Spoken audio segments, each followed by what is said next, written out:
வங்கதேசத்தில் முன்னாள் பிரதமர் ஷேக் முஜிபுர் ரஹ்மானின் நினைவிடம் மற்றும் இல்லம் போராட்டக்காரர்களால் சூறையாடப்பட்டது. வங்கதேசத்தில் கடந்த ஆண்டு ஆகஸ்ட் 5ஆம் தேதி நடந்த மாணவர் போராட்டத்தில் வன்முறை வெடித்ததன் எதிரொலியாக பிரதமர் ஷேக் ஹசீனா தனது பதவியை ராஜினாமா செய்துவிட்டு இந்தியாவில் தஞ்சமடைந்தார். இதையடுத்து வங்கதேச நாடாளுமன்றம் கலைக்கப்பட்டு இடைக்கால தலைவராக முகமது யூனுஸ் பொறுப்பு வகித்து வருகிறார். வங்கதேச பொது தேர்தலில் போட்டியிட ஷேக் ஹசீனாவின் அவாமி லீக் கட்சி அனுமதிக்கப்படாது என்றும் இடைக்கால அரசு திட்டவட்டமாக தெரிவித்துள்ளது. இந்நிலையில் அவாமி லீக் தொண்டர்களுடன் ஷேக் ஹசீனா ஆன்லைன் வாயிலாக உரை நிகழ்ந்த ஏற்பாடு செய்யப்பட்டிருந்தது. அதன்படி நேற்று இரவு ஷேக் ஹசீனா உரையாற்றுவார் என அறிவிக்கப்பட்டது.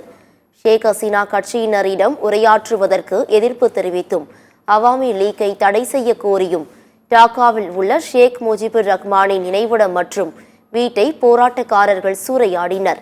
வீட்டிற்கு தீ வைத்த போராட்டக்காரர்கள் கடப்பாரை உள்ளிட்ட ஆயுதங்களால் வீட்டை உடைத்து சேதப்படுத்தினர். இதனால் அங்கு பெரும் பரபரப்பு ஏற்பட்டது.